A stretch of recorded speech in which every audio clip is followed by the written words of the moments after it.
Hello, I'm Dr. Paul Thompson, former airline pilot, former Navy pilot. I've been around for quite a bit, and I thought I would try to give some words of comfort for those who are concerned about turbulence. I've been flying a long time, more than 50 years. I'm a recipient of the Wright Brothers Master Pilot Award, and I've had the good fortune to fly for the U.S. Navy as well as for Federal Express Corporation. I've circumnavigated the globe many times, and I have a pretty good perspective. I have a lot of airtime. So let me tell you a little bit about turbulence. But before I get into the airplane turbulence, let's talk about turbulence in fluids. You can have turbulence just on the water. I flew in the Navy for a number of years, and many times the seas would be rough, the decks would be pitching. We would have the challenge of landing on a pitching aircraft carrier deck. It's not very long. Primary goal is to get one of your wires, to snag one of the wires on the ship to come to a halt. There were times when that was very difficult, near impossible because of the movement of the ship, the turbulence of the seas. A carrier will pitch, roll, and move up and down. You can do any of those things individually, any combination, they can do all three together. Sometimes it's particularly difficult, especially at night.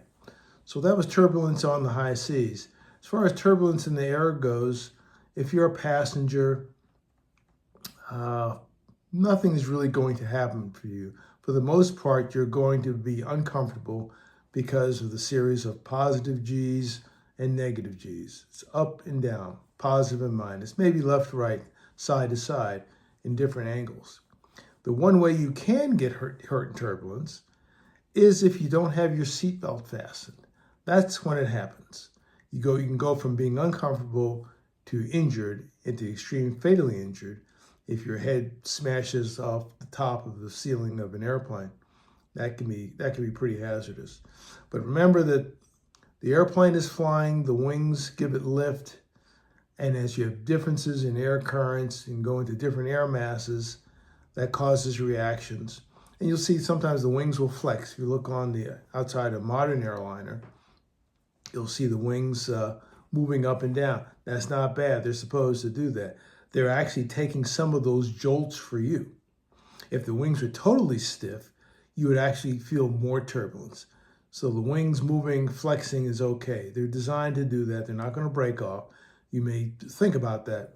The good part is that after a certain number of flight hours, there are massive inspections, phase checks that are done to make sure the airplane is structurally sound and ready to fly.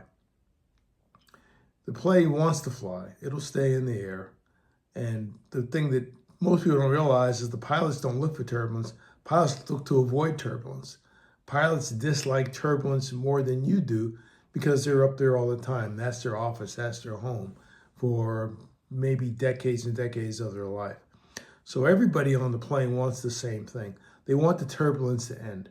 So typically what will happen with the air traffic control, at least in the United States, is as a courtesy, when a crew runs into rough air, they will signal ahead or signal to air traffic control, hey, at this position we're getting light to moderate turbulence, or we're getting, light chop. Usually you get a lot of chop. Someone will ask, how's the ride at flight level 350? How's the ride at this altitude? How's the ride at that altitude? What about this route? What about that route? And sometimes the controllers, ground controllers, air traffic control will give information and relay saying that, we recommend this altitude, or all altitudes are turbulent, or it's smooth above flight level 270, 27,000 feet. And they'll give recommendations. And most of the time, particularly airline crews, they'll honor those things and they'll try to fly the routes and the altitudes and profiles best suited to make a comfortable ride for the passengers.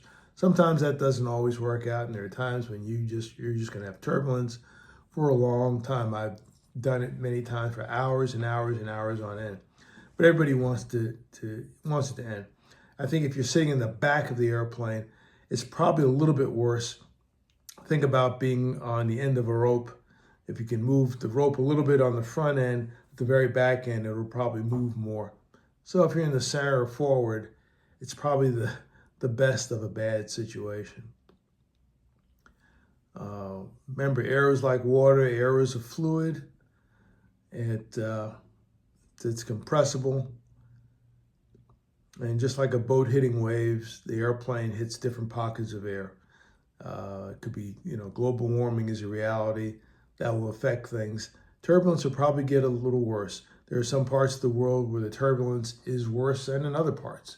Might be by the weather conditions, the makeup of the atmosphere, sometimes the time of day. In any case, next time it's turbulent and you're bumping around, don't panic. Take some breaths. Probably last a few minutes, but be rest assured that your pilot or flight crew up in front is doing the very best they can to minimize your discomfort, and they're trying to find smoother air. And they're probably talking to people on the ground as well as their company dispatchers about what is the best route to get out of this turbulence, or what is the best route to avoid turbulence if some is there. So, hope this makes you feel better, and I look forward to talking to you later. Thank you.